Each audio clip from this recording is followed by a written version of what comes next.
Howdy, howdy do, Who fans, and welcome to the Big Blue Box podcast. My name's Gary. And my name's Adam. And welcome to episode 236. One day, I shall come back. Yes, I shall come back. Until then, there must be no regrets, no tears, no anxieties. Just go forward in all your beliefs and prove to me that I am not mistaken in mine. Our lives are different to anybody else's. That's the exciting thing. Nobody in the universe can do what we're doing. I've reversed the polarity of the neutron flow, so the TARDIS should be free of the force field now. You may be a doctor, but I'm the doctor.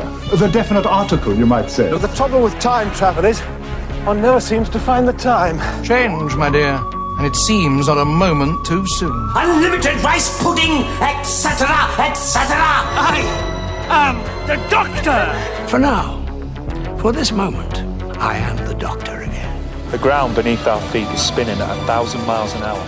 And the entire planet is hurtling around the sun at 67,000 miles an hour. And I can feel it. We're falling through space, you and me. People assume that time is a strict progression of cause to effect. But actually, from a non-linear, non-subjective viewpoint, it's more like a big ball of wibbly-wobbly, timey-wimey stuff. I could be a curator. I'd be great at curating. I'd be the great curator. I could retire and do that. I'm the Doctor. I've lived for over 2,000 years, and not all of them were good. I've made many mistakes, and it's about time that I did something about that. Bit of adrenaline, dash of outrage, and a hint of panic knitted my brain back together. I know exactly who I am. I'm the Doctor. Sorting out fair play throughout the universe.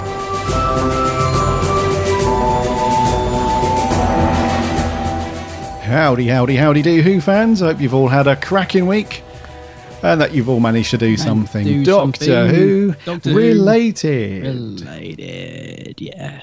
It's nice to be back recording weekly. Yes, it is.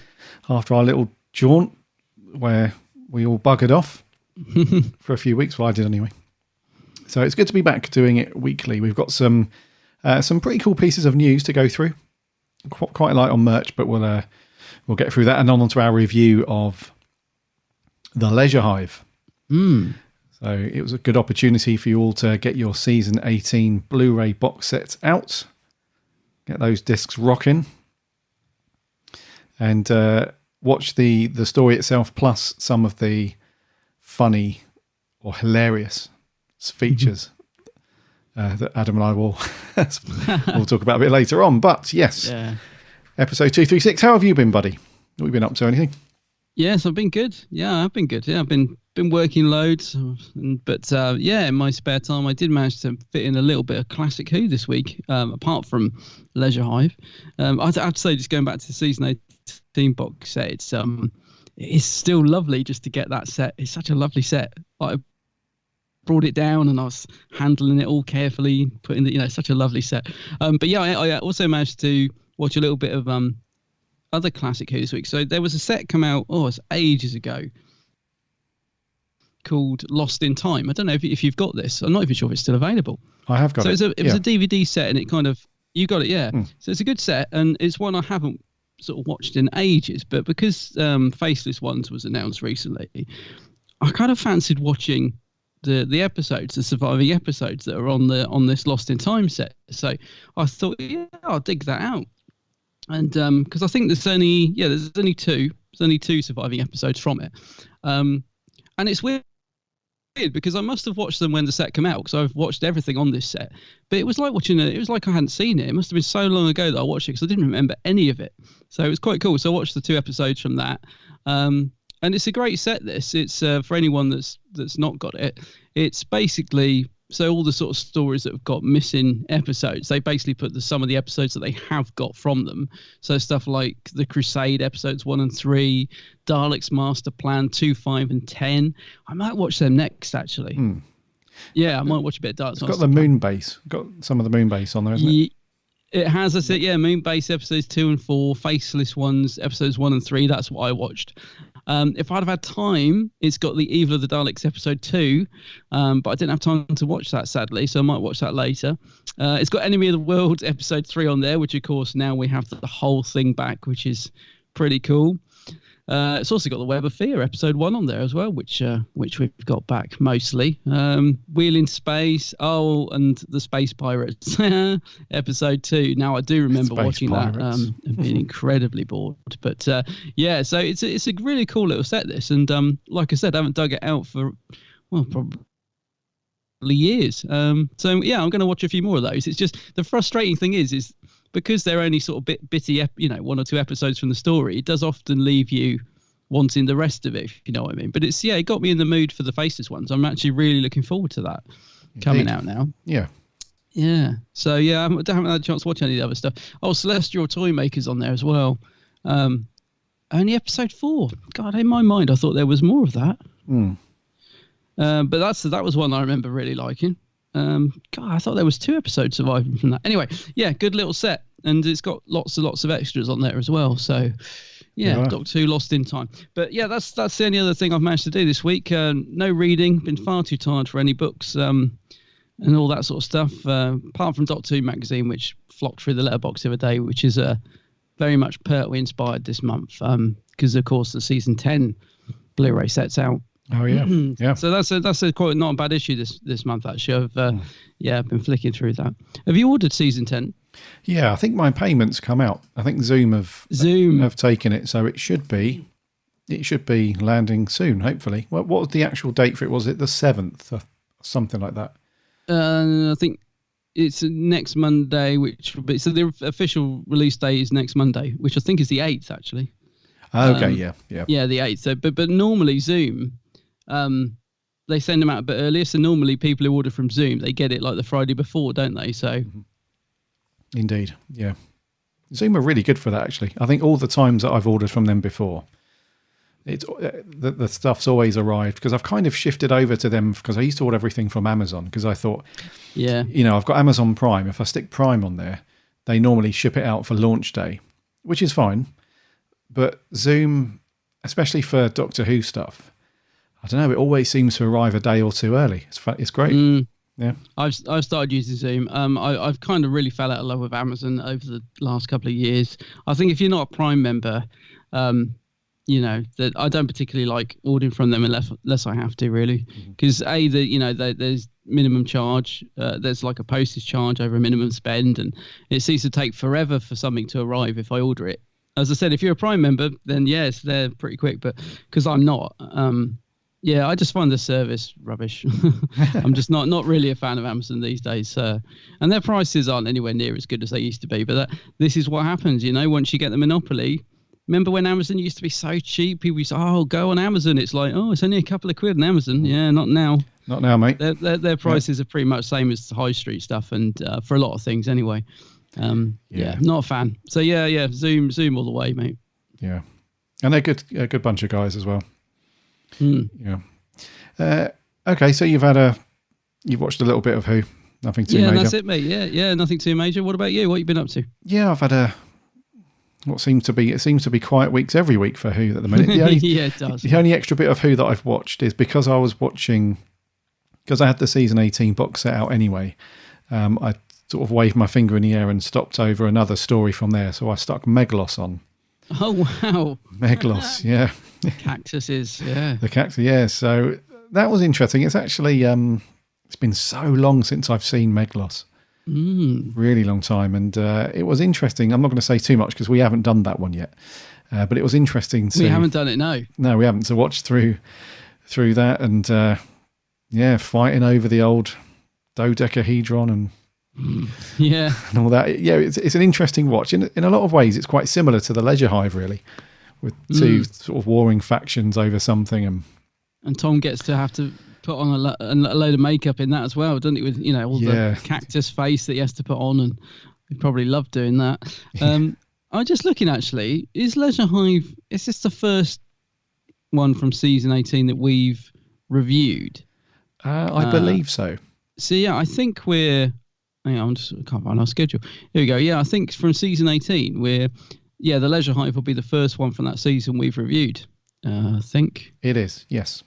Yeah, cool. Yep. So we're finally breaking into those ones. Yeah. Yeah, because after that it's Leisure Hive and Meglos, and after that you've got the E-Space stories, and then then it's the end of Tom. Yeah. Yep. Yeah, and it's an interesting season, isn't it? Tom's last one. There's so many things that are changed, and Tom's so different, and it is an interesting one. Yeah, I must admit, I mean, I've watched through all the extras on the season 18 set, but I haven't sort of gone through and watched all the episodes yet, if that makes sense, because there's so many extras in there on the new Blu-ray. It's just such a great box set. But yeah, I haven't actually got around to watching the episodes themselves because, I have seen them all quite a few times before. But yeah, it's really cool to dip into season 18 again. It's I'm finding new things all the time with it, if you know what I mean. Yeah. It's an interesting one. We'll come on to some of that stuff when we got onto our review. Yeah. But shall we get a couple of news bits done? Yeah, let's see what's in the news.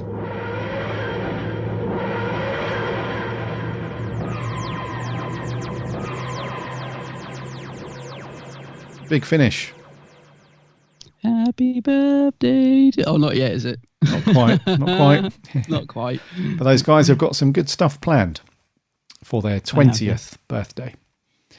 One of the cool, though, the Legacy of Time, which is the brand new multi-Doctor huge story that's coming out for the 20th anniversary.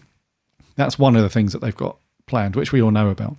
But something else that's quite cool is they're going to be doing a live stream for 20 hours over on YouTube, which sounds really cool because they don't really do much over on YouTube, which is understandable because they're audio only. I think they do some trailers and so on. I think they pop trailers up for upcoming stories and so on, but they don't do anything major on YouTube. So this is really cool because I don't think they could do it through their website really, and it's not a podcast, is it? So if you're going to live stream something, then stick it out on the tube, and it's going to be on.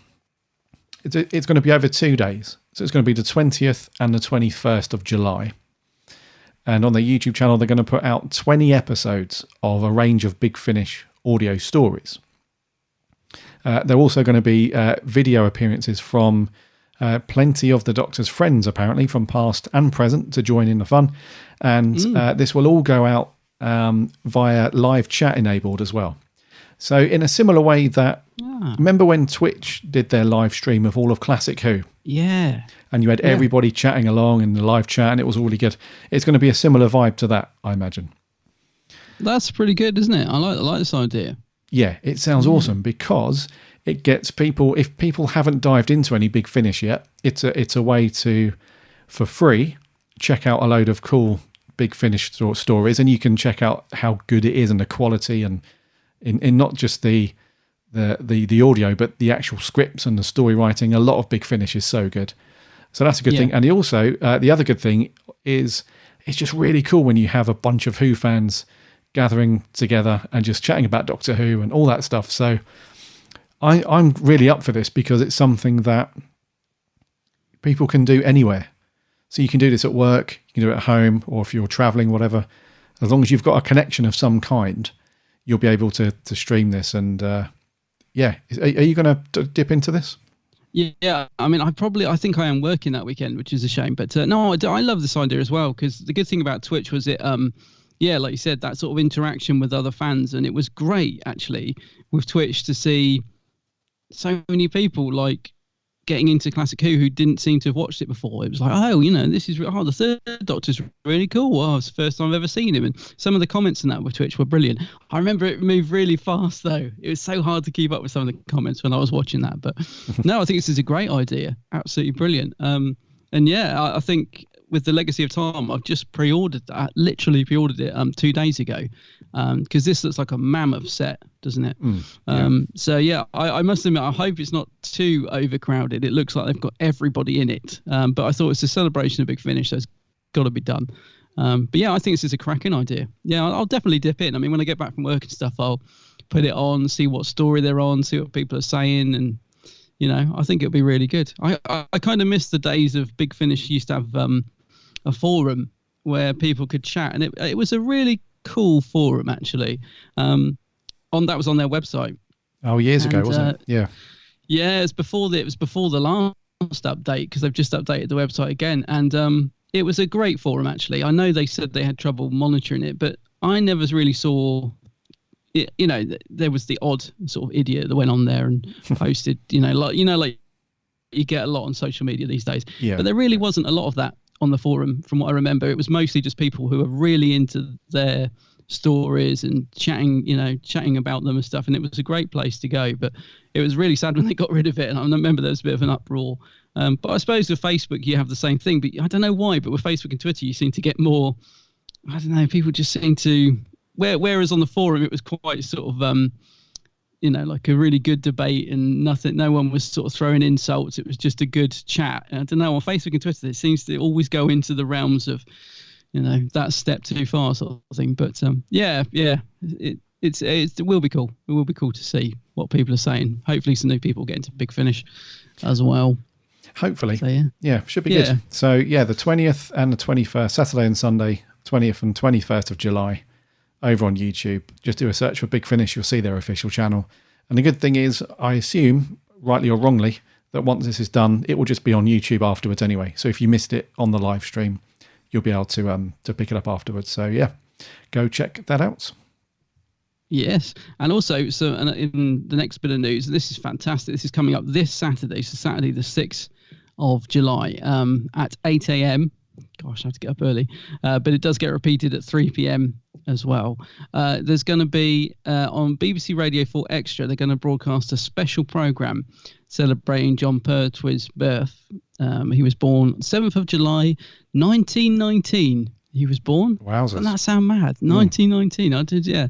And what's really good about this is while making this documentary to celebrate Jon's birthday, they've uncovered previously unbroadcast recordings of Jon Pertwee, and the program's going to be presented by Sean, his son, as well. So it's all really good. And just to give you a bit of blurb, it says, through rare fan recordings made behind the scenes at television studios and at the first ever Doctor Appreciation Society convention, we hear previously unbroadcast stories and a very personal insight into the world's longest running science fiction show.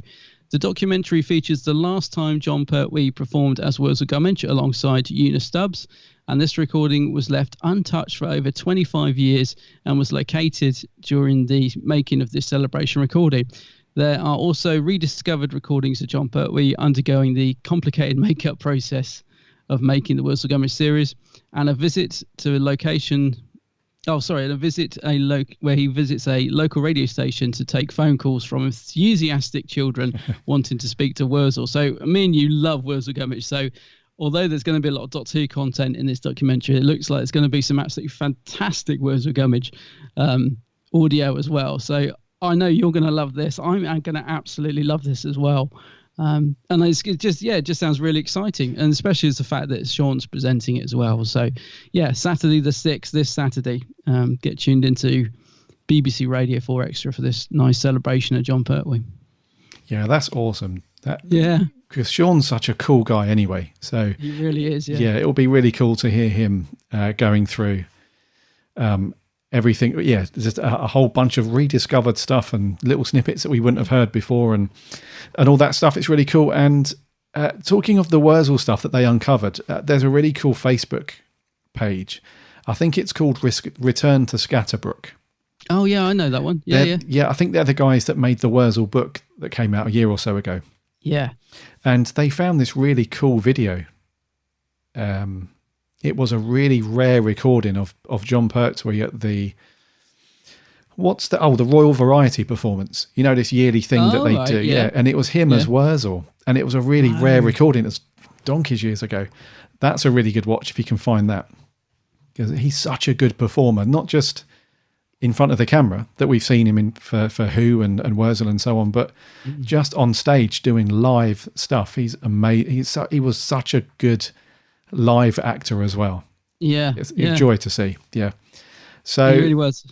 Saturday the 6th of July, You have to get up early, 8 a.m. and then it repeats. When did you say? Oh, at 3 p.m. That's right. But yeah, I'm sure you'll be able to stream it. I'm sure. I was going to say for people who can't get out of bed like myself, it'll be here.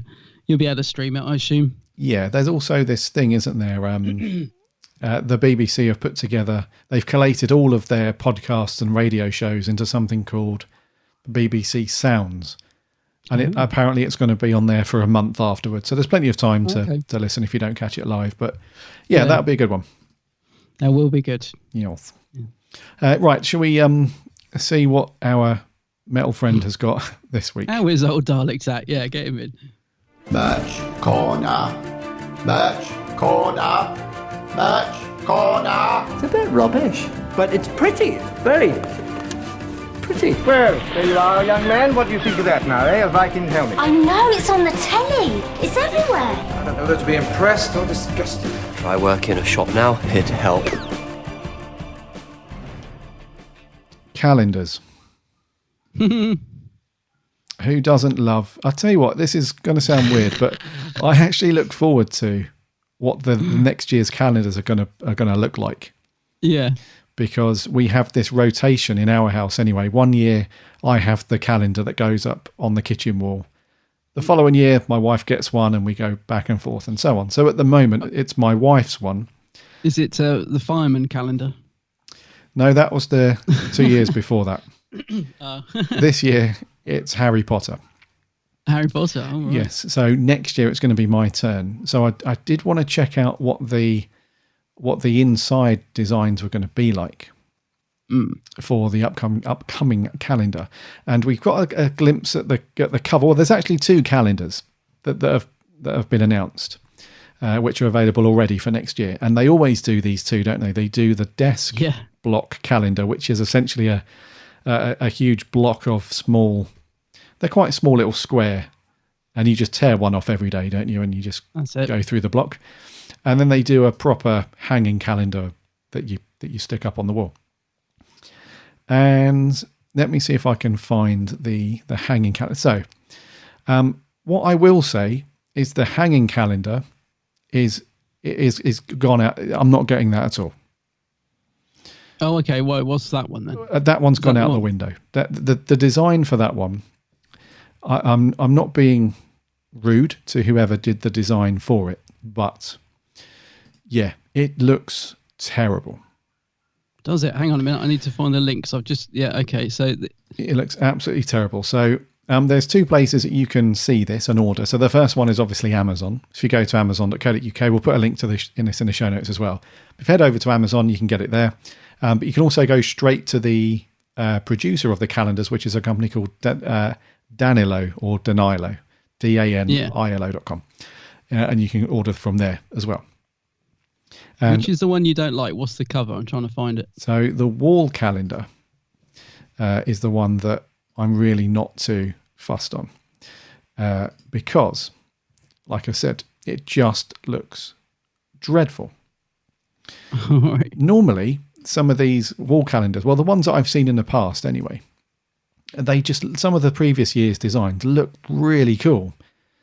But this one, it's that bloody, on some of the action figures or the Sonics or whatever, it's got this sky blue colour with the yellow text on it.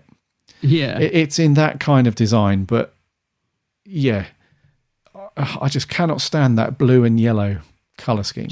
It's funny because they've been using that for a while now, and I kept thinking, they'll get rid of that because, but they're still using it.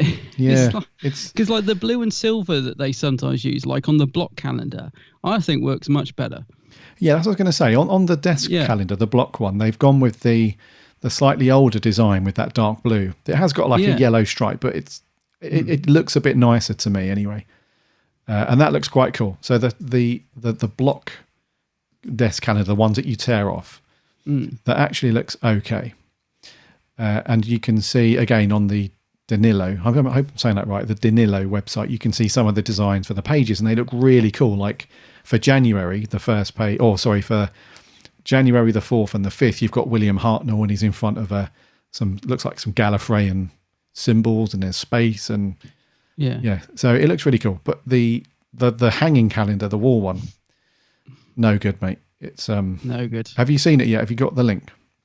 No, unfortunately I haven't. I know you just sent it to me. For some reason I can't get it to load. But I was going to say, I'll come back to the block one, because I know last year me and you both bought the block, or the year before. So the 2018 block calendar, we both had that one, didn't we? Yeah. Where you tear a page off. And it was pretty awful, wasn't it? We were like, oh God, this calendar, like every day we tear off and we're like, what's that meant to be? Like, what, they got all the names wrong, and it wasn't very good. But I bought this year's one. I don't know. I really like the block calendar. So even though last year's was rubbish, I bought this year's one. And oh my God, it's like 10 times better. It's so good this year. But I reckon so many people were probably put off by the previous one. They didn't bother with it. I don't think you got it this year, did you? No, I didn't. No, I know. I'm not surprised after the year before. But yeah, it's really good this year. It's got loads of really cool artwork pages. And it's really good. I really love this year's block calendar. So I'm hoping that this new one for next year will be as good, because I do like the block calendar. But no, the only other one I can see is the 2020. Well, it's just the standard, big calendar that you put on your wall. Well, is that the one you mean? Yeah. Yeah. So it's got like the cover. Well, it's the artwork that we've had forever, isn't it? Of like Jodie and the fam with all the twirls and stuff and crystals around them. It was the artwork that was revealed for Series 11 ages ago, isn't it? That's right. Yeah.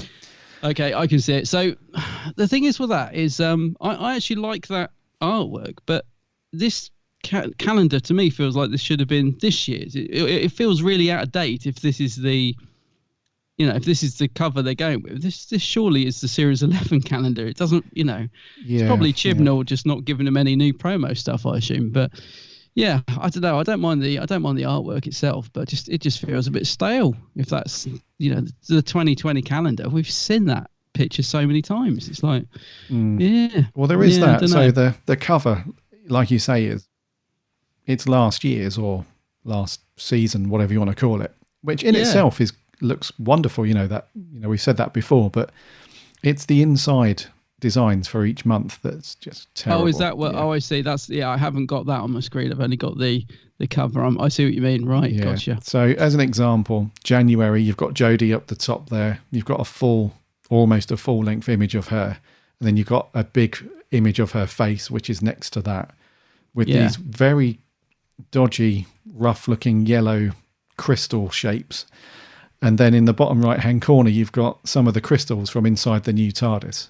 Oh my word! All right, I finally got onto. I can now see what you're seeing. But the Photoshop is terrible. They've just been plonked there, and the blue color doesn't match the December, for example. So they've used this range of light bluey colors, and they just don't work at all. And it just looks tacky and awful. I've got to be honest. Yeah, I can now see what you're seeing. I've got to be honest. This doesn't look good inside. It looks like a kid's calendar. It's really, colourful and bitty and horrible. Oh, I can see the bating. This definitely wouldn't end up on your wall. It's got the bating on it, so there ain't no way you'd have that on there. So what are you going to have then? If you're not having Doctor Who, they might do a classic. Are they doing that's a good point. This year? Yeah, sometimes they do, don't they? They do a classic. Sometimes they do. Yeah.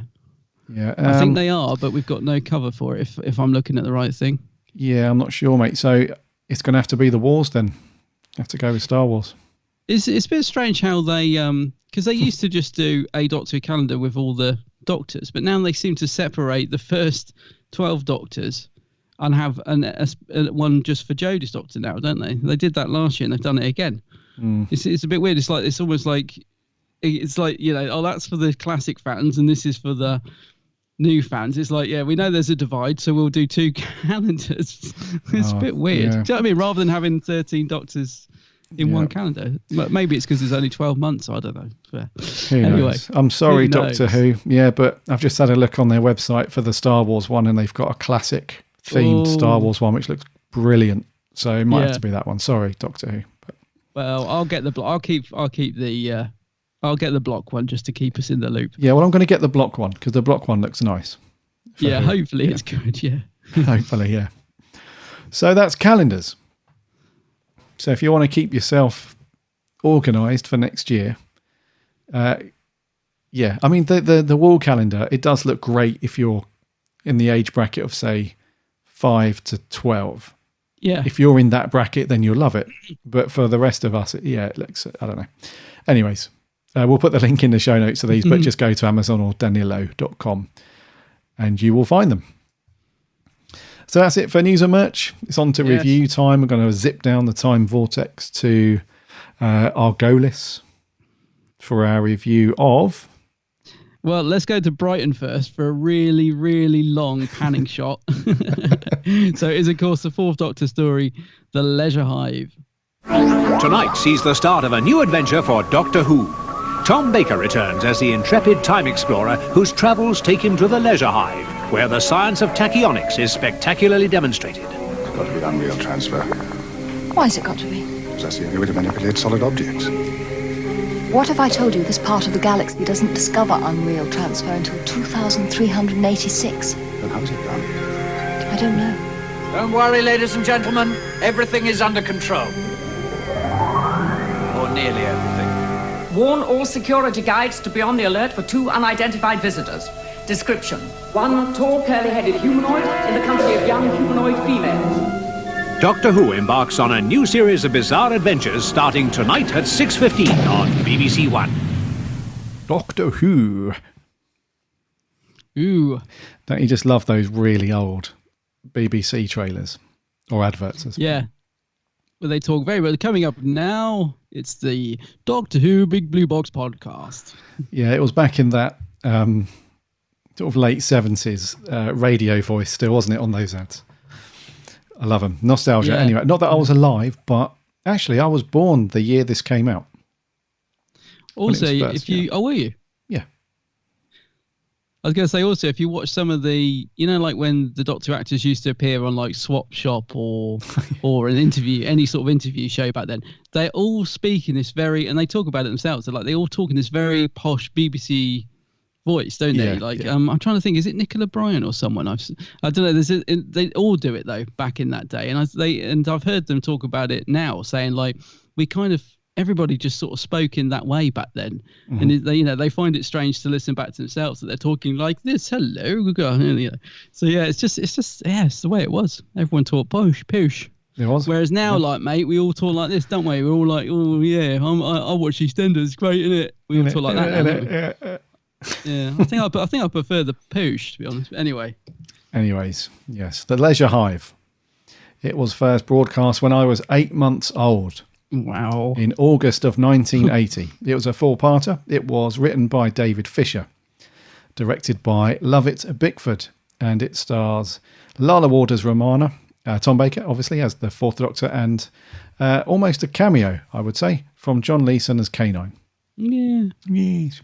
Poor old K9. Cool. Yes. And the blurb for the story basically is the Doctor and Romana try to go to Brighton for a holiday. And doesn't really work out. They actually end up on their way to Argolis because Romana's like, yeah, they've got this amazing, perfect sounding leisure complex known as the Leisure Hive. So let's go there for a holiday. When they get there, there's like shenanigans going on. There's a big hostile takeover in the midst within the Argolians and their enemy, the Famasi. And there's so it's all kicking off within the Argolians, and there's some stuff going on there. So the first story from season 18, buddy, and I think the first story with which John Nathan Turner was producer. Yeah. So we've got some changes afoot. But what do you reckon? Yeah, he's definitely trying to put his stamp on it, isn't he? So we've got new opening titles, different theme tune, name the theme tune, sing the theme tune. New costume for Tom. Tom looks different. It has a totally different feel to it from the previous season, which I agree with a lot of people. I think the previous season was a bit silly. They've toned all that humour down. John Nathan Turner has reined in Tom Baker's input, so there's not so many ad libs from him, and you can tell because he's much more subdued in this. And I don't know. I've always really struggled with the Leisure Hive. It's a story that I really want to like, because there's so much that interests me about it. All these changes and all that, and a new start. And I don't know. I've always wanted to like this one, but I struggle with it in many ways. I think there's a really good story. Excuse me. I think there's a really good story at the heart of it. But I don't know. I just find it a bit unengaging and a bit ploddy and stuff. So I really don't know what. Even last night, I know a lot of people have got their season 18 box sets, and a lot of people have found like a new love for this. They're like, oh, I didn't think I liked Ledge Hive. I really enjoyed it watching it again last night. I wanted that to be me this time. I thought, yeah, maybe I'll find a new love for it. Maybe I'll see it in a different way. And in some ways, I do like it, but I just find it a bit hard going. But there is so much that I do like in it. It's a real contradiction to me, this one. So I guess what I'm trying to say is I'm kind of on the fence of it. I want to love it. I do love bits of it, but I also find it a bit of a slog. And I watched it in 2 and 2, so I didn't even watch it all in one go. I watched 2 episodes and 2 episodes. So I don't know. But there's stuff about it I love, and I think they really try hard. I think the director is really thinks he's really going for it, and I don't think it always works. I think the whole way through it, I kept thinking, he's really trying to make a movie here. What's the director's guy? Levitt Pickett or something like that. Lovett Pickford. Lovett Pickford. Yeah. I don't know if you felt this way, but all the way through, I thought he is really grabbing this to both horns. But unfortunately, I don't think a lot of it works. Like, you know what I mean? He's going for high angles, and he's getting the camera inside that little box so he can film them from that side. And I think he tried really hard, and I think he was in his head. I think he thought he was making like Alien 2. He really does try hard to make this really good, but I don't know. It just doesn't all come together for me quite. This story. I mean, that opening shot of Brighton Beach is just unbelievable. I mean, it goes on and on and on. And I saw on the production notes that they did film a couple of takes. So they filmed like that really long one, which they ended up using. But they did film a quicker pan to the TARDIS. And I'm thinking, so when you're in the studio, putting this together, wouldn't you have said, do you know what? That is a bit long. Yes, let's use the third take where we did a quicker pan round. That would be much better. But oh my God, it really goes on, doesn't it? And I think in a way that's how I feel about this story, is that it's kind of really nice to look at, and when you get to the end, it's like there's that lovely TARDIS shot, and it's all lovely, but it just takes so long to get there. I don't know. I just don't know what I think of Leisure Hive at all, and I've watched it a few times now, so I don't know, mate. We'll have to talk through it. What do you think of it? Yeah, you kind of took the words out of my mouth, really, mate. It's one of these stories that I really, really want to like. Yeah. Because it's got that... Yeah, it's got that really cool sense of storytelling about it.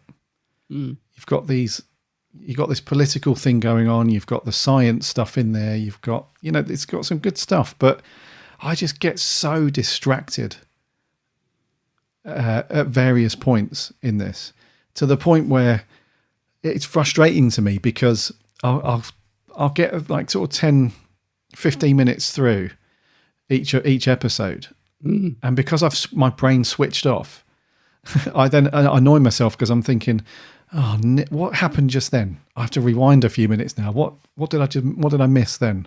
So it ends up taking me like hours to watch it, because I keep just switching off and drifting off. And I think it's just a combination of sort of predictability, some filler stuff, and also the direction's just bloody boring. They've tried to do stuff, like you said. They've Lovett Pickford. He did try to do various things, and I think that there was some influence from John Nathan Turner as well. I think he said that we want to, because there's the new theme, there's the new the opening sequence, the new TARDIS look, which is a slight change from previous. The new, everything. Like you said, he's tried to put a stamp on. Right, this is now the start of my era as producer, and Lovett's like, oh, okay, well, this is going to be cool. Let's, I can do this and I can do that. But some of it just falls flat on its bum, really. It's just, but that's the thing. I really want to like it because there's some good stuff there, but I don't know. I found myself switching off in every episode. I was going to say, I have to confess I was exactly the same. And a bit like you, I was getting annoyed with myself because I actually couldn't stop myself drifting off in thought. I wasn't checking my phone. I was just like, I just kept drifting off. It didn't hold my attention. And just like you, there were 2 moments during watching the 4 episodes where I had to, like you, go back and I was like, what just happened? Sorry, what's going on now? So even though this is probably my 4th, maybe 5th time watching this over the years, I've probably got this on VHS somewhere. I definitely got it on DVD. This is not my first time watching it. So I still, and I hate to confess this, but I still had to go onto Wikipedia this morning to read the synopsis just to fill in, because I really didn't get all the stuff that was going on. I was like, so what was all the stuff with the bodies all splitting up on screen, and what were those little things that kept popping off their heads, and the little berries that keep falling off there. There were so many bits that I just wasn't sure what had actually happened. And there's some crazy scenes as well, like when the what they called the Formosa. The Formosa, what the Famasi. Famasi. Oh, yeah. So don't get me started on people's names in this as well. It's going to be a disaster. Yeah, when they were unveiled, that scene, that cliffhanger. I didn't even know what was going on then. It's like, when he grabs Matey's face. I was like, what just happened? What just happened? But then in the next episode, when it picks up from that, you kind of see the reveal better. Or maybe I just picked up on it better. I was like, oh, I see. He's just unmasked him. I didn't get that at all. I thought he was trying to kill him. There were so many moments like that when I just didn't know what the heck was going on. And so, I had to look on Wiki this one just to sort of try and get my head around the story. And that's what I said. When I read it through on paper, I was like, oh, okay, this is an interesting idea. This is a good story. And maybe if I'd read Wiki first and then watched it, and so that I knew what was going on. But I think because I kept tuning out like yourself and I didn't know what was going on half the time, I think that again just affected my enjoyment. I was just like, oh, what's happening now? Why is the Doctor going back in there for? Stuff like that. So, yeah. But the reason I want to love it is because I do find season 18 as a whole really interesting. Tom's last season, he's my favourite Doctor. I always find it hard to pick a favourite Doctor, but I know that in my heart it's Tom. I love Tom as the Doctor, and I find this. I find it a really interesting season with him being his last. He's so different in it. The costume's different, and there's so many things going on in this season I love, which is the reason I want to like this story, because it really kicks all that off. So it is a strange one, but I'm absolutely the same as you. I didn't have a clue half the time. I couldn't concentrate on it, and I was really trying as well. I genuinely was like, come on, get your head around this, you get into it, sort of thing, but I couldn't. I know what you mean. Yeah, and that's the thing. It's not like it's like terrible Doctor Who, No, it's not. That's the thing. Yeah. It's not. There's nothing in here that makes you think, oh crikey, I'm never picking that up off the shelf again. It's that kind of thing. It's really just I think it comes down to the script mainly.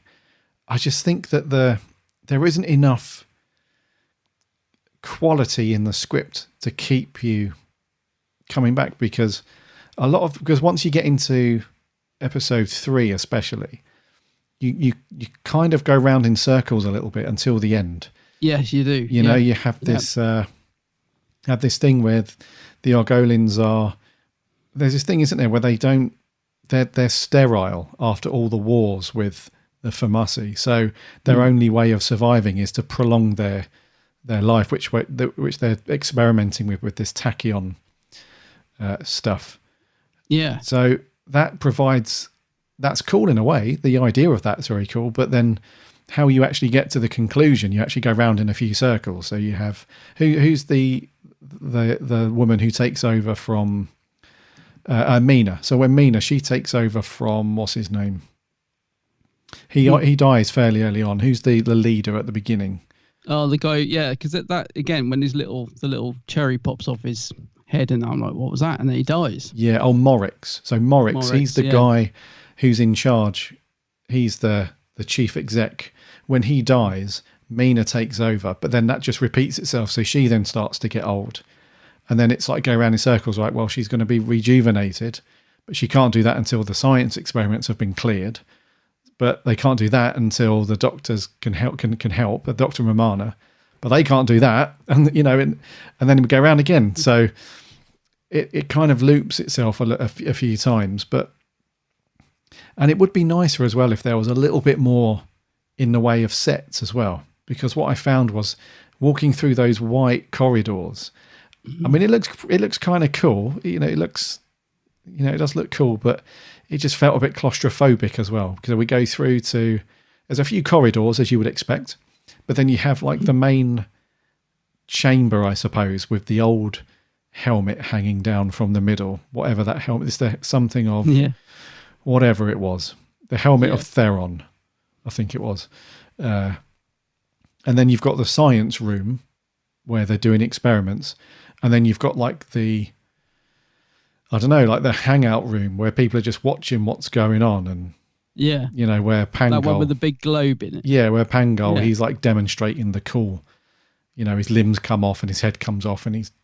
And I love that effect. I mean, it's very simple and dated, but I do like that effect. It's quite creepy, especially, that's the other thing, the cliffhangers to this story are really good. Oh, cliffhangers, yeah. The cliffhangers are great in this story. They kind of almost woke me up. You know what I mean? I was like, it's a brilliant, like the first one with the doctor being pulled apart is a fantastic cliffhanger.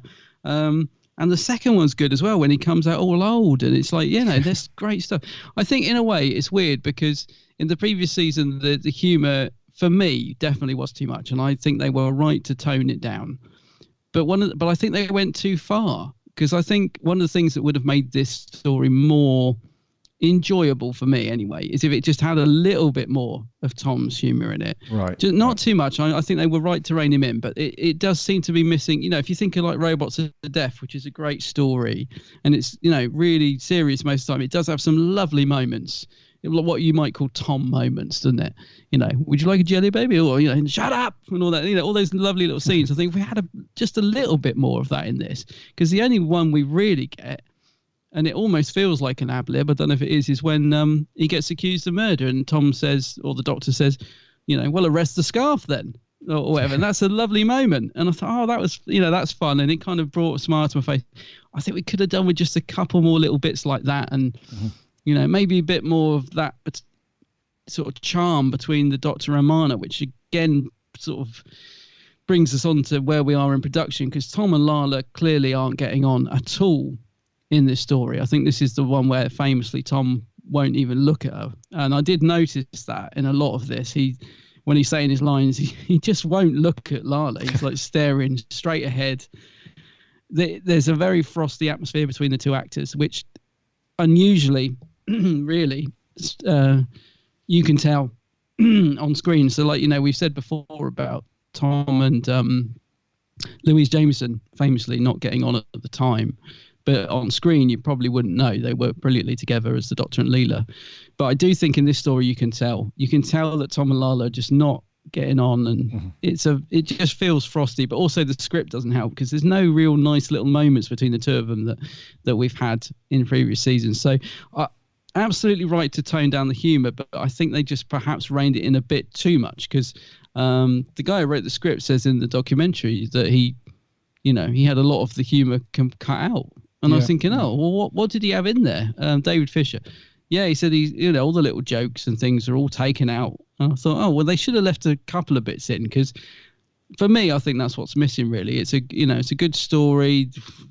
I do find the sets bland as anything, but they kind of work in a way. Great cliffhangers, good stuff going on. The performances from the cast is pretty good on the whole, but I think it just lacks that sort of Doctor Who warmth and the sort of I think the Doctor's a bit too subdued in it. Really, I think that's probably why I just find it a little bit just doesn't quite hit the mark for me. Yeah, that's a good point actually. Yeah, I think in in some of Tom's best stories, it's when he's got a really good range of quietness and humour, but then he also loses it sometimes and bellows at people. And yeah, we don't really see that, do we, in this story? He's quite... It must have been a ruck with a missus. He must have just been like, I'm not in the mood for this today. Her indoors has gone off on one this morning and dug me out all the way here. And now I'm just not in the mood to play Doctor Who today. I'm sorry, guys. And you can tell we laughed earlier before we started recording. We were talking about there's some really good features on the Blu-ray set for this. I think it's on the DVD as well, actually, where you see some of the behind the scenes, like there's some cameras down on the set and stuff, and you can see that Tom's really crotchety, isn't he? And very pretty miffed with pretty much everybody throughout a large portion of the filming on the set.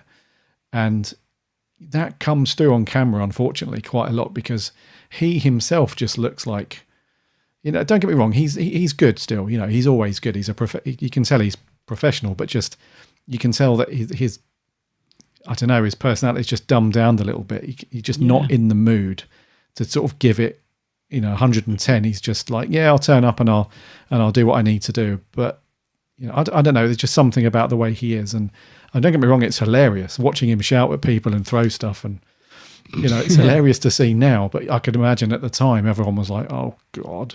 You can really feel the atmosphere, can't you? I mean, I find that studio footage fascinating because.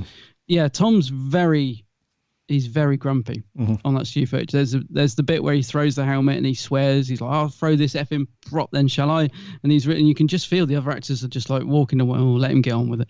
And then there's the scene where the woman says, oh, Tom, when he's all made up to look old, which apparently he hated, he was like, oh, well, he wanted to get changed back to the Doctor as soon as possible. And they were like, no, you got to stay like that for 2 episodes. That's the whole point of it. And he really didn't like that, apparently.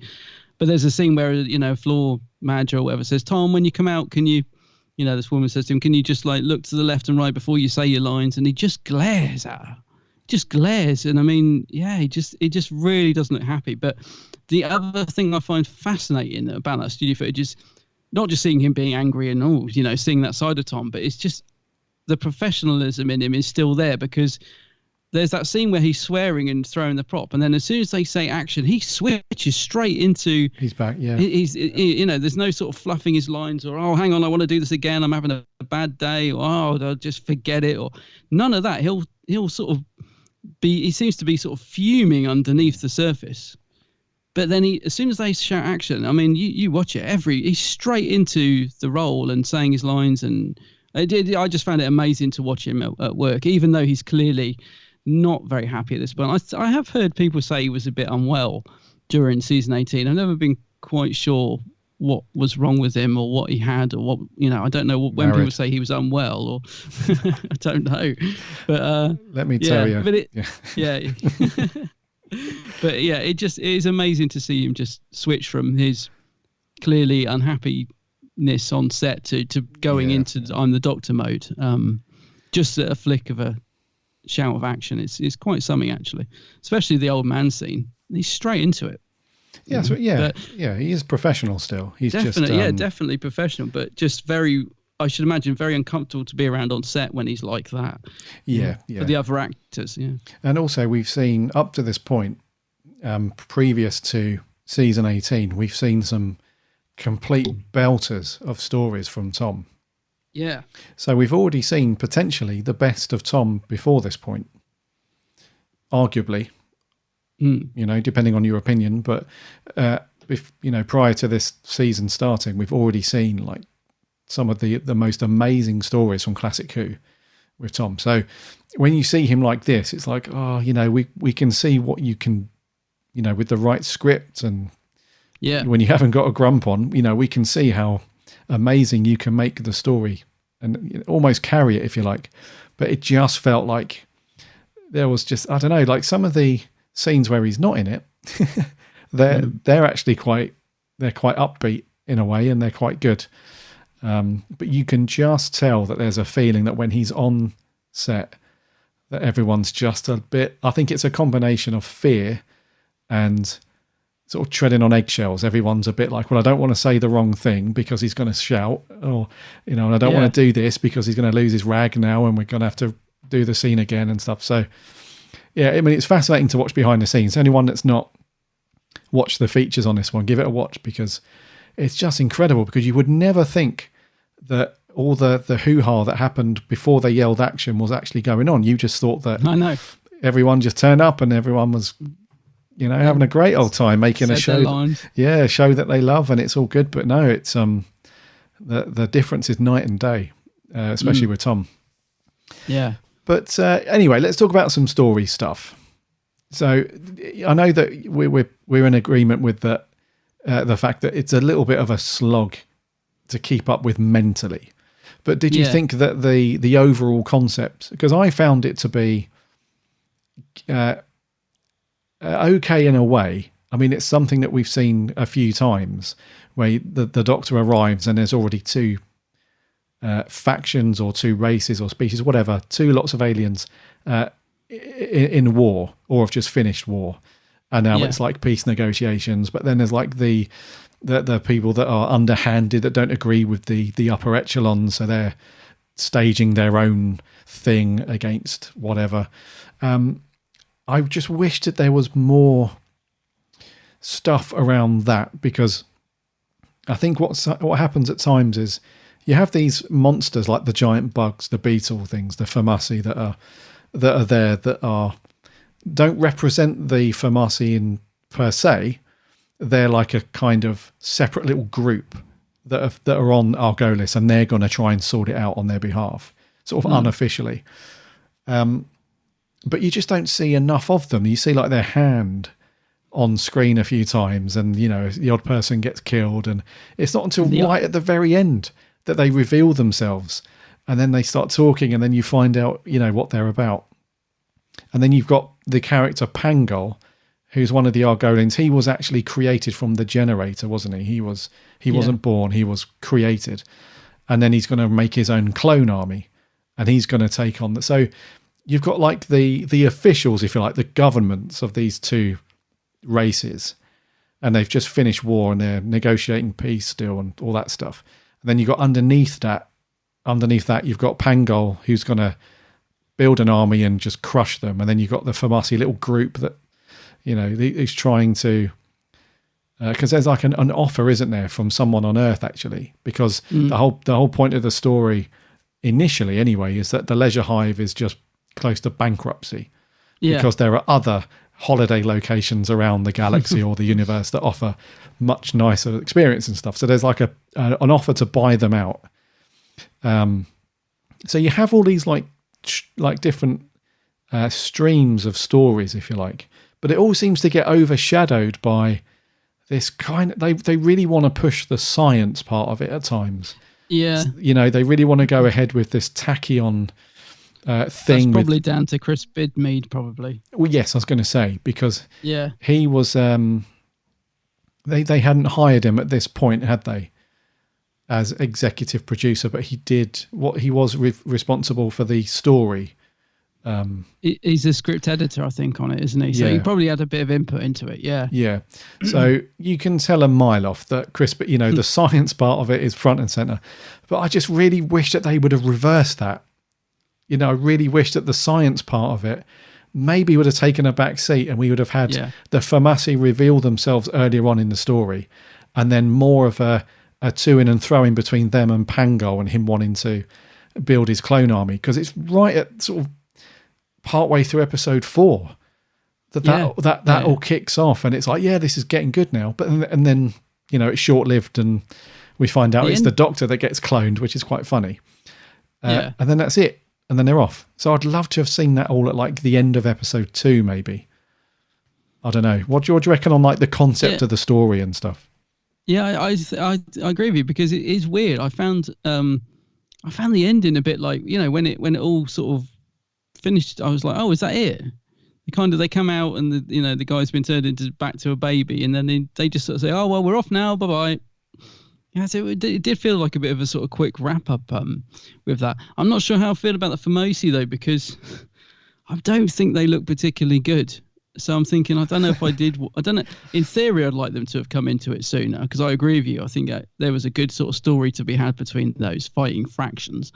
But then again, I'm thinking, I don't know. I think the less they're seen on screen, the better. Because for me, they will work much better when you're just seeing the claw and the eye and stuff. But when you see them blobbing around with their big stitched up necks, and they don't look particularly good they don't, as creatures.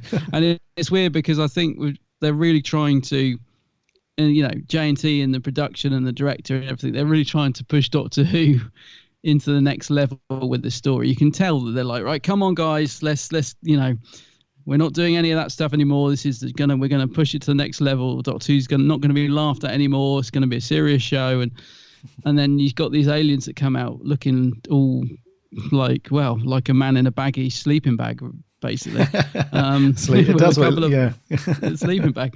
And I think for the most part, the director tries to keep them, he just shows little bits to sort of keep them looking as good as he can. But then it's almost as if he just gives up at the end. He's like, well, just get them on. And they just don't look particularly good, I don't think. And it's no disrespect to June Hudson, because I think she's fantastic. But, they do. They just look like someone's put an actor in a sleeping bag and stitched it up at the neck. They don't look good at all.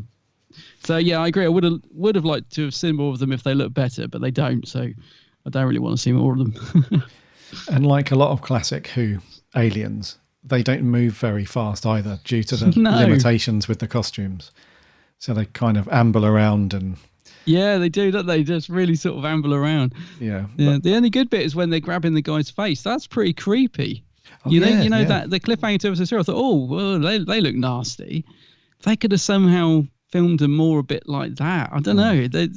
Maybe they could have worked better, but yeah, in episode 4, they just kind of just wobble around the sets looking a bit rubbish. That was creepy, that bit though, when they grabbed the guy's face. Yeah, it was. Yeah.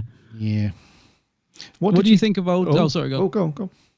I was going to say, what did you think of old Tom as well? Because he's old for 2 episodes, isn't he? And I think if I hadn't seen the studio footage, I probably would see it in a different way, because I think the performance is really good. I think he does feel like he's aged, and the makeup's great, isn't it, for the time? It is, actually. The makeup is brilliant. He really does look. He just looks so old, and it's brilliant makeup. And I think it's great to see him like that. I think Tom plays it really, really well.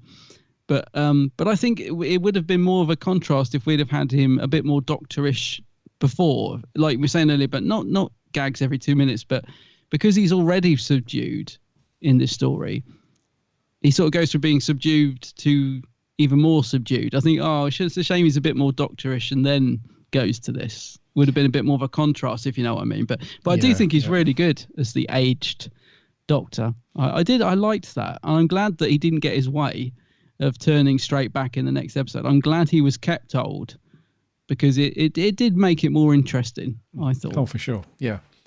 And if you think about how Tom has been in some previous stories, it would have been great to see him like that, like you said, when he was not like the Doctor as his normal age at that point. So if you think about when Tom very first took over the role, even in Robot, at the beginning where he's in and out of the TARDIS and he's skipping along with Harry, and it's so different. Yeah, if he was like that, he was just full of life. It feels like he was just had like 20 Red Bulls before the camera went on, and if he would have had that, and then we had the performance when he was really old, it's great. Keep it like that, because he's moved slower, and you can tell that he's sort of drifting off into the distance, and he's having to think about things a bit more because he's so old. So if you'd have kept his performance like that, but just when he was, if only he hadn't been rucking with bloody Lala Ward as much, because I'm confident that that's what it was that made that so weird on set when those two was having a, because it's well documented, isn't it? When those guys had a row, it was just it just wasn't good. So I don't know, man. It's a shame. If he was like firing on a few more cylinders, like before and after the old Doctor bits, it would have been such a big contrast. It would have made that even better. But no, I get you. As old Tom, he's great though. Yeah, I was going to say I think it would have been good to see more of a contrast, but the thing is, I do love the fact that the Doctor's more subdued in season 18 as a whole, because it does feel like he's winding up to the regeneration. So I do like that, but I think it works better in other stories. Like I think he's almost too subdued in this. Like in Legopolis, for me, it's perfect. He's broody, but then he's still quite shouty at times, isn't he? He's like telling Adric. Yeah. You know what I mean? He still feels different to the Fourth Doctor that we got in Robot. He feels way different for that, and I think that's great because he's leading up to the end of his era.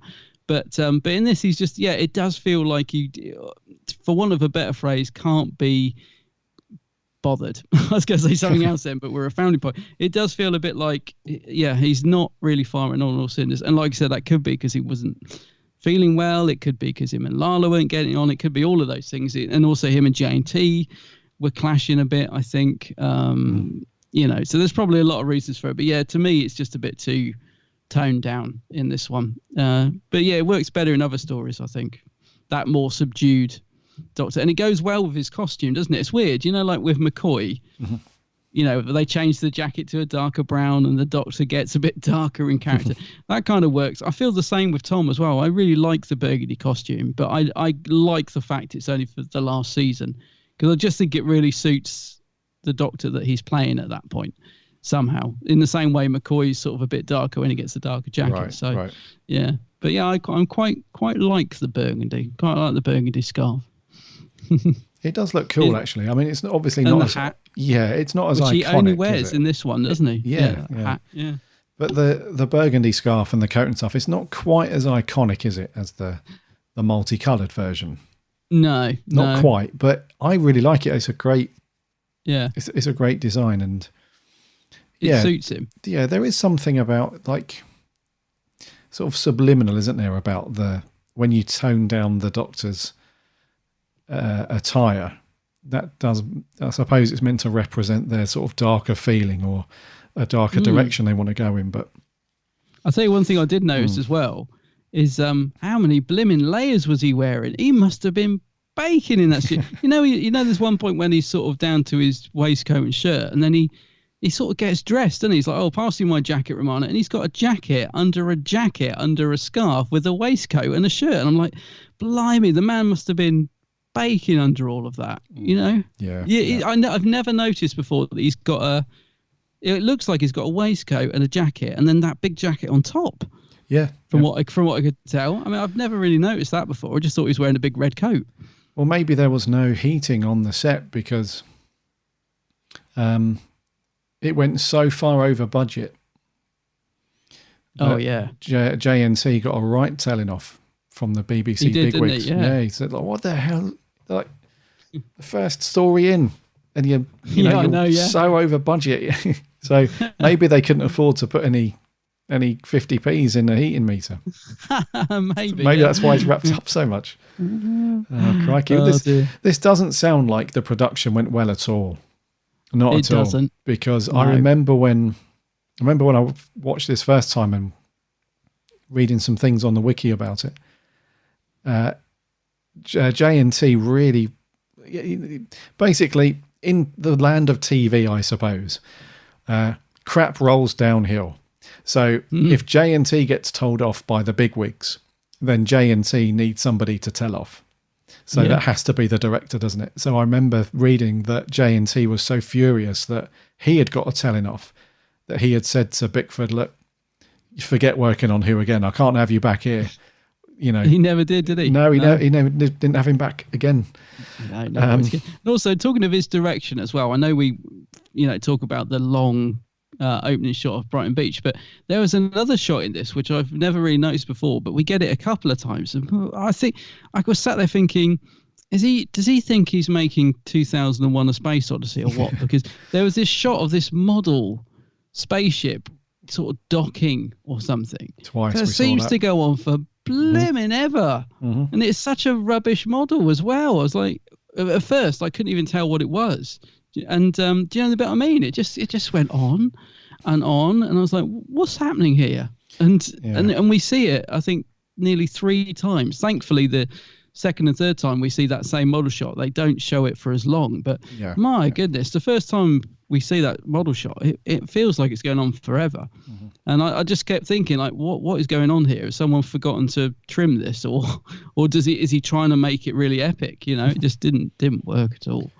No, the direction's quite slow for a lot of it. Even when the problem is there aren't any decent action scenes either. Not really, no. There's the scene where the Famasi grab that guy by his face and, you know, all that. And then there's the scene towards the end where Pangol's getting quite up himself and getting quite animated and stuff. But that's not really an action scene, is it, to be honest? And yeah. No, there's not enough going on to contrast. I mean, you can understand it if, as a director, if you said, like, okay, in every episode, we've got these really cool action scenes and there's a fight scene here and then there's a chase scene here and this is all good. So what I'm going to do is to break this up a bit and we're going to have these really nice, slow panning shots, a bit like, you know, 2001. So it just provides the viewer with just, you know, 30 seconds relief.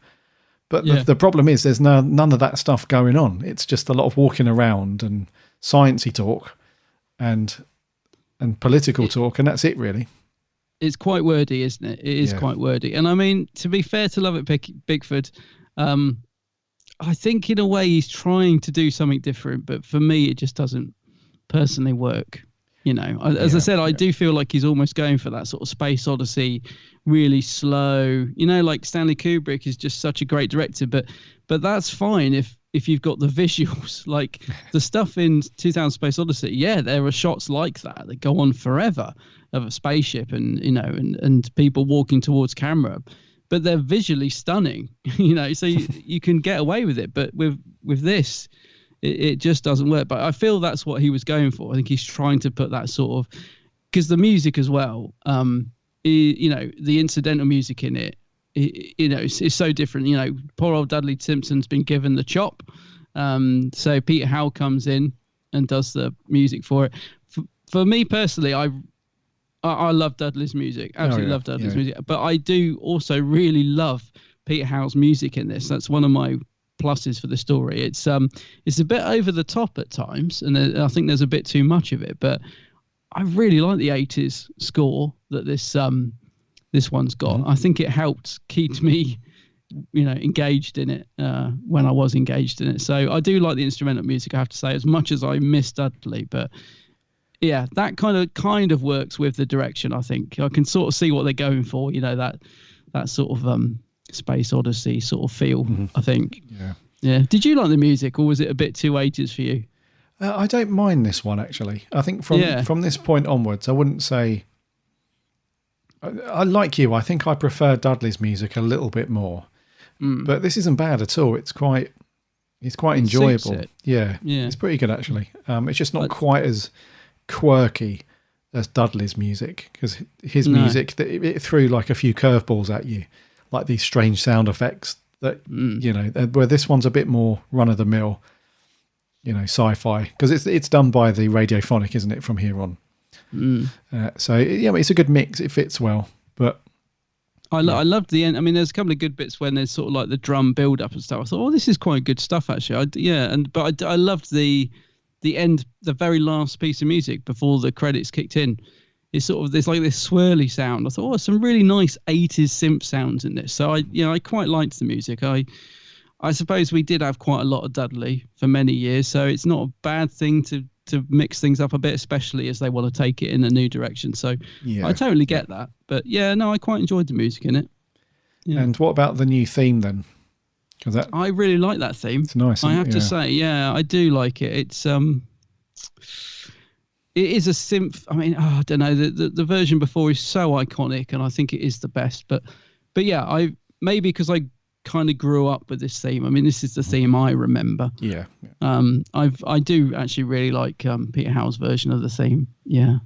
That's cool. I like it. There's a really good documentary on the Blu-ray. It might even be on the DVD. I'm not sure, of him showing you how he put it all together. It's fantastic. It's really good. Really good little documentary. Yeah. We use a fan-made version of it for our podcast. Yeah. In fact, for the classic bit. Yeah. It's just great to see him sat with all these synths and mixing it and sort of, you know, changing the sounds, and it's really good. Yeah, so I like the theme. I do like the theme. What about the wires that you can see on the beach pulling K9? Well, that's the thing with Blu-ray. It's so crystal clear. You can see everything. You can see it now. I think you could. Yeah.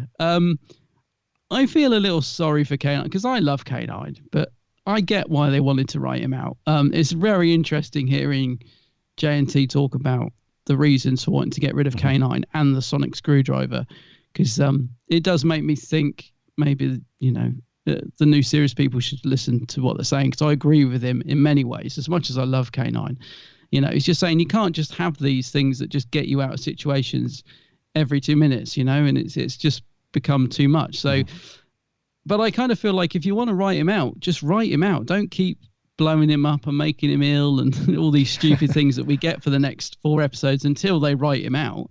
Just write him out. I just don't get why they just kept coming up with ways to get rid of him in this season at the start of every story. Just, if you want to get rid of him, get rid of him. So I feel a bit sorry for him when he blows up at the beach.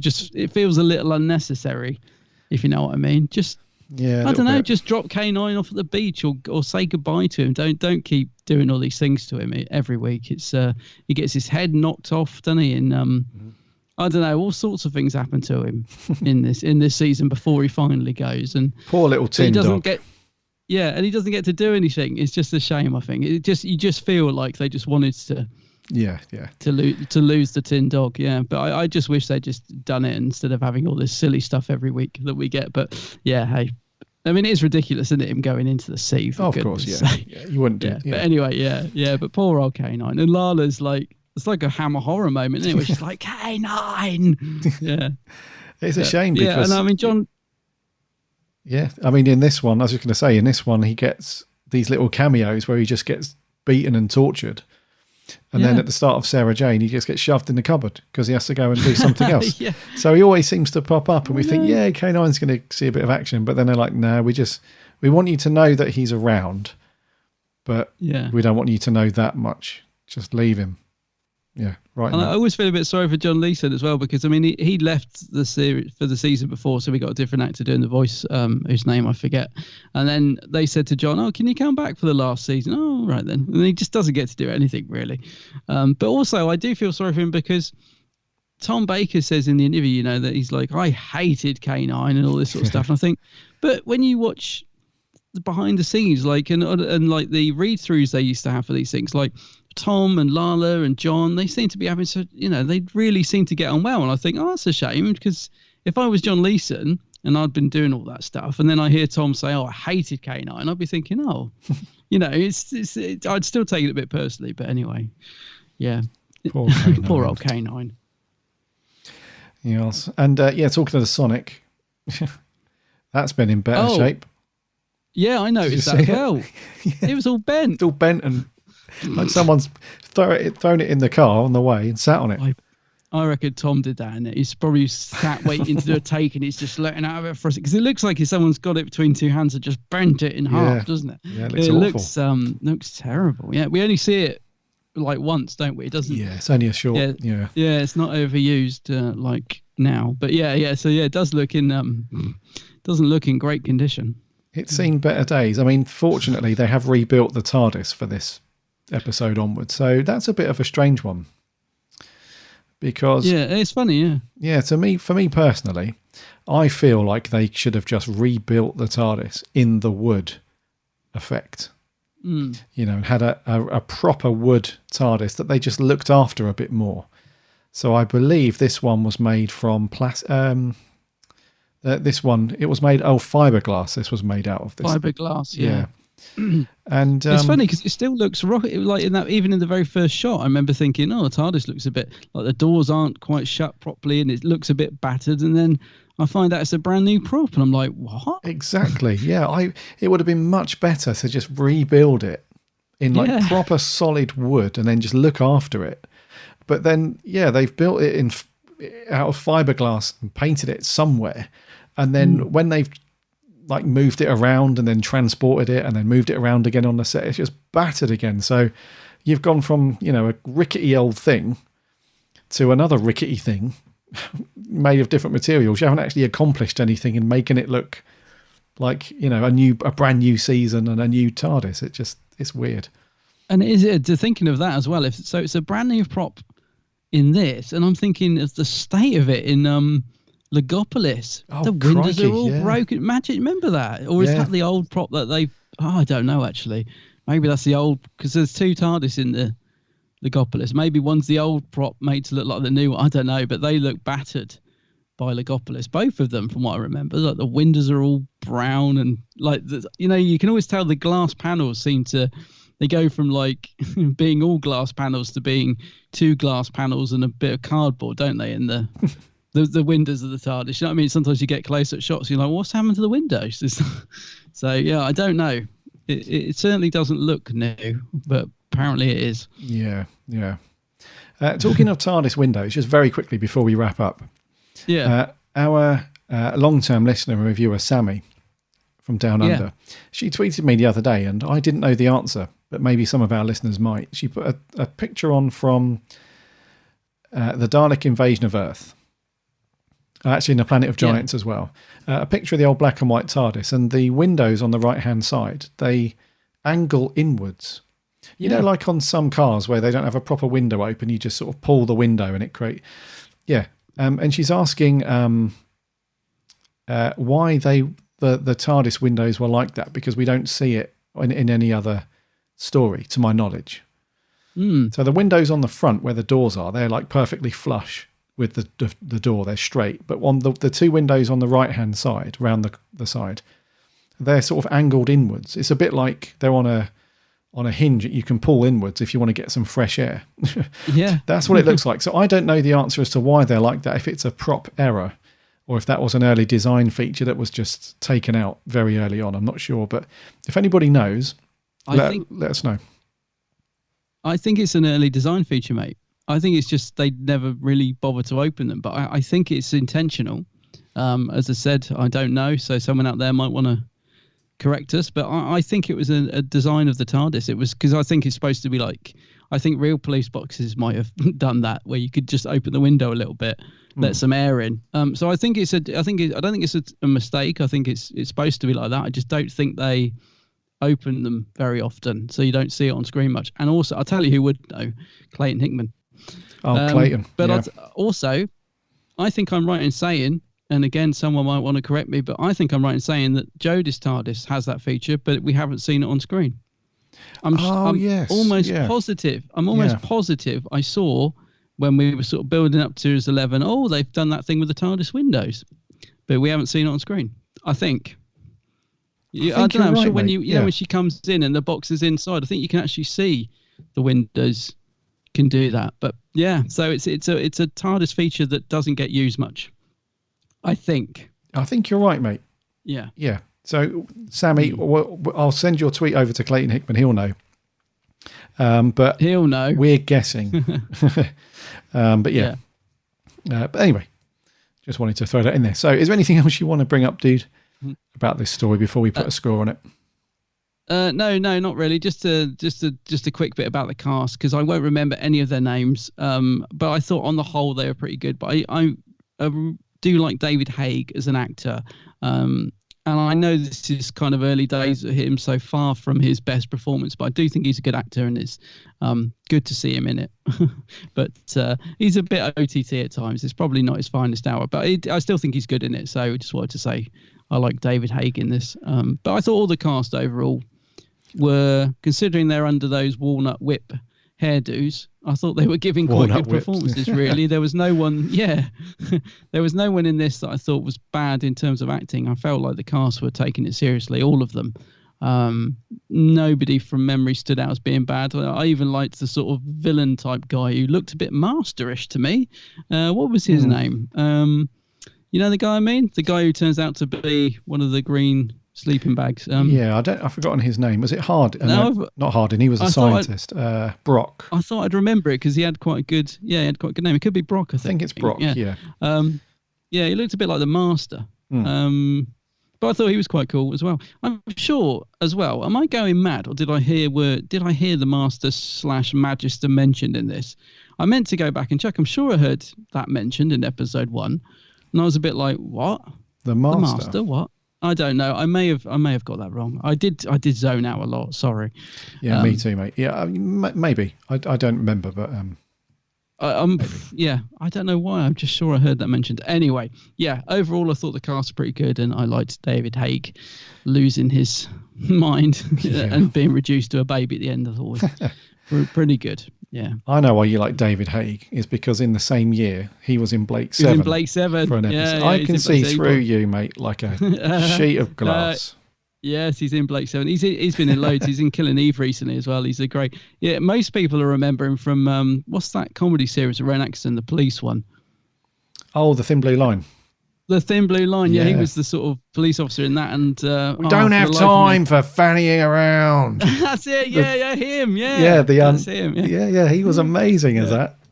Well, what was his catchphrase, or was that it? That was it. Yeah, he said the same thing every week, didn't he? Yeah, that was it. Yeah, him. I like him as an actor, and he's just cool. Yeah, don't have time for that. So, yeah. D.I. Grimm. Yeah. D.I. Grimm. That's it. Yeah, he was amazing. So, yeah. But he's been in so many things, though. You've probably seen he's done him. Loads. Yeah, over the years, from I'd say about 1991 up until last year, you've probably seen him play a very small part in pretty much everything that's been on TV. He was in the thick of it for a couple of episodes as well. I was just going to say, he's great in the thick of it. He's so funny because he gets really angry and then he has to laugh it off. And he's so good at doing that sort of character. Yeah. I just like David Haig. I think he's a cool actor. He is. But quite young in this. Early days for him, I assume. Yes, it is. Yeah. Did he do much before this? No, this is one of his first. I was going to say, I thought it was. Yeah. Right, let's put a score on this. I think it's you to go first, isn't it? Is it me? Oh, I think it's you this time, yeah. All right. I'm going to go with a 5.5. Oh, that's quite low. You little bugger. Yeah. Well, I'm not much ahead of you. I'm a 6.5. Okay. Yeah, I was hoping I'd be around a 7.5. I was hoping it would be a bit of a Sunmakers, actually, where I was like, this is quite like it, but no, I didn't quite make it up there. So it's a 6.5 for me. Okay. Like you said, it's not bad. It's not bad by any means. I just find it a bit unengaging. So yeah, I just find it very middle of the road. I think there's some stuff in there to like. It's pretty good, but a lot of it is just switch it. I just get really. It's one of those stories where I switch off very quickly. And it annoys me because I have to rewind a little bit to hear conversations again. But anyways, 6.5 for you, 5.5 for me. Let's hear what our lovely listeners had to say on this one. We got some audio clips in. Let's listen from Sammy from Down Under. Hey, Gary and Adam, Sammy Satine here. So, the Leisure Hive. I'm sorry, fans of this story, but I got bored, distracted, and engaged the dreaded fast forward button on this. I couldn't take to it at all. I love the Fourth Doctor and I love Romana too, but they couldn't save it for me. I like Romana's outfit and Tom's burgundy look. I give it 2 out of 10. See ya. 2 out of 10. I think that's your lowest score, Sammy. I'm pretty sure it is. Yeah, she's watching it on double speed as well. Yeah. Oh dear. Thank you very much, Sammy. Appreciate your thoughts on that. Let's go to Matt Steele. Hello, Gary and Adam. Matt Steele here again. Nice to have you back. So this week, The Leisure Hive. Yeah, I thought the title sequence was really good on the updated Blu-ray box sets. I don't think I've ever seen so many beach huts or deck chairs in my life. It looks like K9 is being dragged along by a bit of rope on the beach. The recreation generator scenes had me in bits. Bad choice of words. Was the sonic screwdriver bent in episode 2? The makeup for the Doctor aging looks really good for the time. The Doctor using the TARDIS as a blackboard as well was really cool. Doesn't the Formazi sound like R2-D2? And do you think Russell T Davies got the idea of the Slovene using the human skin suits from the Formazi? A good story, if a little unfulfilled, and we needed more K9. Overall, I give this 6.5 tachyon particles out of 10. Have a good week, guys. I'll see you again. 6.5. The same thing. You know, when they find one hanging in the wardrobe, I was like, hello. Oh, here we go. Yeah, I see. Yeah. Do you know what? That's a good point, Matt. And I think a lot of modern Doctor Who borrows many ideas from a lot of the classic stories. There are so many things. I mean, if you you can link a lot of those ideas from classic Who. So I think it happens a lot. So as an example, Midnight. You know, the planet Midnight. Yeah. That's a leisure planet, and the rest of it's inhabitable, and it's only the little complex that you can get to, which is meant to be like a perfect holiday destination. Pretty much the same idea, you know. So a lot of new Doctor Who does, you know, you can tell that the showrunners are big fans of classic Who, because they're like, what can I just re-engineer into a they'll decent... never notice. They'll never know, but yeah, thank you. Sonic... And yes, the Sonic was bent. Properly bent. Yeah, Tom had snapped his head off, I think. Which is really surprising, because it's a close-up shot of the Sonic. I know. They didn't care, mate. No, actually, they were probably against time, because on that studio footage, they switched the lights off, don't they? Yeah. And they're saying, can we just do that again? No, sorry, we can't. And then the lights go off. They probably didn't have time. Yeah, that's true. Time and money.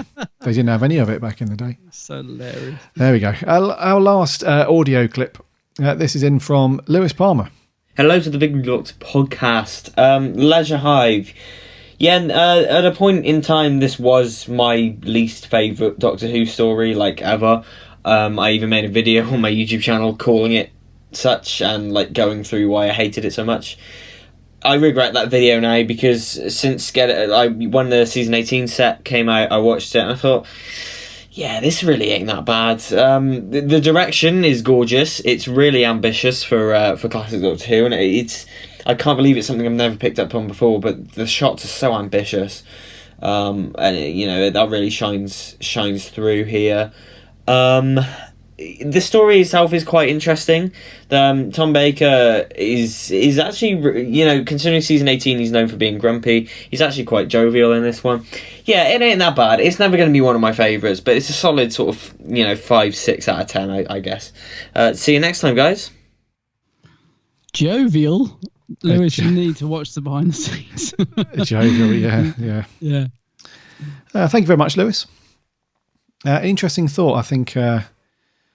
you mentioned right at the beginning of the review, Adam, that a lot of people have felt that way since getting the Series 18 box set. They've cracked this open and think, actually, it's not as bad as they remember. So, yes, that's really cool, actually. If those of you that have done that and you've found a new love for it, then that's very, very cool indeed. Yes. Over on Twitter, we had Jack the Hooveneer says, I'm a fan. Tom got a new outfit, which I love, and it's a great way to reboot the show with JNT. Tom is still very much enjoying the role, and it's great that Lala Ward gets quite a bit to do as well. The Doctor being old is very interesting as well, an 8 out of 10. Okay. TF Production 17 says, after the longest panning shot ever, we are treated to the Doctor and Marna wandering in front of some garage doors for an episode. Do you know what? I tried to put my... Yeah, garage doors. I tried to put my finger on that as I was watching it. I was thinking... Because some of the roof just looks like corrugated plastic that you see on those old greenhouses that when you couldn't afford a glass greenhouse, you got the plastic but the actual walls of the corridors, they were garage doors, weren't they? I tried to invented back then. Oh, crikey. Yes, anyway, he says, wandering in front of garage doors for episodes. It's not the best story ever. It's not the worst, but I can at least have some fun watching it. A 5 out of 10, a 6 at a push. Okay. Sebling said, I think it's fun. I love the costume designs in this story. There's some unique and jazzy about them, but plot wise, lacks a little. 6 out of 10, maybe a 7. Cool. Jordan Shortman, one of our writers, said, actually, head over to our website. This is a shameless plug. Head over to the website because Jordan pushed out 3 or 4 really good Big Finish reviews over in the past week. So if you interested in some of the recent Big Finish releases, we've got some great reviews over on the website. Anyway, he says, it's quite fun. It certainly brings in a whole new era for the show. I love Tom's new outfit, and the whole thing looks like it had some money spent on it. I don't even mind the Famasi. Overall, it's a good start to the 80s run.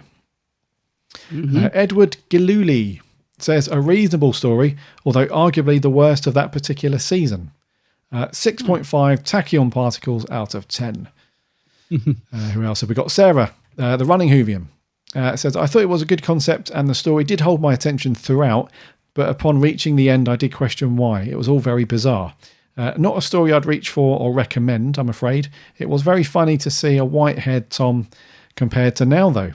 5 out of 10. Cheers, Sarah. Finny Zare says, visually it looks impressive, but the story really doesn't build very well, and as a season opener, I think it's very weak. Plus, both the Doctor and Romana seem almost secondary to the story, possibly my least favourite of Series 18, 4 out of 10. And lastly on Twitter, Genesis of Androzani says, the front end is messy but interesting, lots of potential, but then about halfway through part 3, all just falls apart. And then part 4 is some of the worst Doctor Who I've ever seen. Confusing, uncomfortable, and downright annoying and stupid. 3.5 out of 10. Genesis of Androzani. Not a fan. Dear. Oh dear. And then over on Facebook we had a few there. Miles McKenzie says, so strange, just finished watching this one for the first time from the season 18 box set. I felt sort of bored during the first half, but I rather enjoyed the second. Very strange but new. Quite the mixed bag, but I enjoyed Tom and Lala's performance and loved the line, arrest the scarf then. Yeah. Overall, a nice story, but not one I'd immediately think of. A 6 out of 10, Charlie Turner. Fun fact, before I say my thoughts on this, I live near where the first 5 minutes were filmed. I don't live in Brighton exactly, but near enough, depending on car traffic. Anyway, The Leisure Hive is one I can call one of my least favourites. Couldn't get past episode 1 on the second viewing. One good thing I can say is that I think it's better than The Sunmakers in terms of a fourth Doctor story, because unlike that story, this one has stuff happening. Even if it is rubbish, a 3 out of 10. Okay. Rick Moran from the Doctor Who Appreciation Society says, gone is the tongue-in-cheek humour from previous seasons, and we have a more serious tone to everything, which is down to new script editor Chris Bidmead, and who uses hard sci-fi concepts throughout the season. This leads to a more serious and dramatic show, and despite the premise revolving around a man with megalomaniac ambitions trying to get his hands on a machine that will make his ambitions a reality, the story David Fisher is relatively engaging with constant plot turns, and perhaps the best aspect to the story is how well the cliffhangers are developed. That is true, actually. The cliffhangers do make a decent comeback. They are brilliant cliffhangers, I have to say. They are good. They are good. Yeah, nice one, Rick. Yeah, they are good. And lastly, Kevin Mullins says, from the opening credits to the panning shot and the final reveal of the Fourth Doctor is a much darker costume than we've ever seen him in. It's apparent that the series had reinvented itself again. It looks glossy, and the writing and tone is light years ahead of the pantomime stories from the previous year. Saying that, as a kid, it was boring as hell, and it's only in the last few years, especially with the Blu-ray release, that I finally realised how good a story is.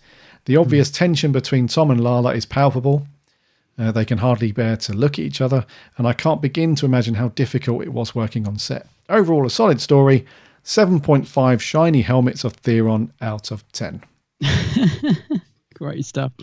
That's very true, Kev. Thank you very much, guys. Thank you, all of you, for sending in your reviews and your thoughts and clips and whatnot. Next week, what have we got, buddy? So next week, we're back to Torchwood with the episode Out of Time. It's called Out of Time. Out of Time. Let's say are we on series 1 still? We're still on series 1. How is that possible? I don't know. We're on series 3 of Sarah Jane. Amazing. But we're still on episodes. Still on season 1. We must be coming up to the end of that, though, surely. I'm just going to have a look, actually. I'm on it now. Here we go. So no, we're not. So there's still there's 3 episodes after this, and then we're at the end of series 1. Okay. So we're kind of there. Yeah. Yeah. Is it because say they did 13 episodes of series 1 and 2. But how many episodes of Sarah Jane then? Because we've been doing them. We started them at the same time, didn't we? I'm just trying to work out how we're so ahead of Sarah Jane, but yeah. Well, Sarah Jane, we've been doing them as 2-parters, haven't we? All together. Yes, of course. Yeah, we're doing them as 3. Yeah. Mind you, having said that, there's only 6. Oh, actually, no. There's 6 stories, but 12 parts, I suppose. Gosh, yeah, that's what it is, isn't it? Yeah, of course. So we've halved it, haven't we? The amount of time, roughly. But anyways, yes, Torchwood next week. Out of Time. So get your DVDs or your Blu-rays, watch for that. because we'll be asking for your thoughts. And I think, buddy, we're going to wrap there for 236. Alrighty.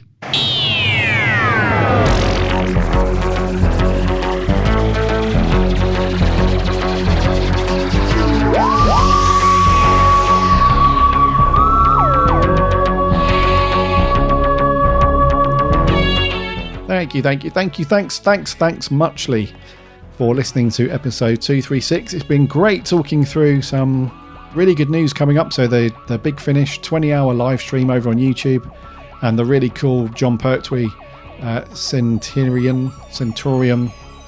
show going out on BBC Radio 4 Extra tomorrow morning, if you're listening to this on Friday launch day. That's going to be really cool. And the calendars, take your pick with those. The wall one, desk one, thumbs up. Thank you so much for your thoughts and reviews on the Leisure Hive, to Sammy, Matt and Lewis for your audio clips, and everyone else on Twitter and Facebook. Very cool to hear your thoughts as always. Next week, as Adam said, out of time for Torchwood, so get that watched because we'll be asking for that. In the meantime, head over to the website www.bigblueboxpodcast.co.uk. You can listen to all of our episodes on there. Plus, there are loads of buttons to go off to the various podcast networks. Just drop us a subscribe in whichever podcast app you use. We're on all of them pretty much, so you never miss a show when that lands every Friday. And if you've got a minute for a review and a rating, that would be awesome because that helps us out lots. And there's also buttons to go off to the various social networks. We're on Twitter, Facebook and Instagram. Just give us a follow on there because we chat Doctor Who during the week between episodes. My co-host, Adam, is over on YouTube under the moniker of The Geek's Handbag. Yeah. Indeed, just do a search for The Geek's Handbag. Give Adam a subscribe and a like on his videos. So many cool videos over there. Yeah. If you're into reviews and unboxings and all that stuff, all geek stuff, just hours of fun over on Adam's channel. And Adam's also on the socials as well under the same name, The Geek's Handbag. Just do a search and follow him on there. And join the community. We've got some great people who chat Doctor Who. It's very, very cool. Yes, indeedy. Yes, indeedy. Until next week then, for 237, my name's Gary. And my name's Adam. And remember,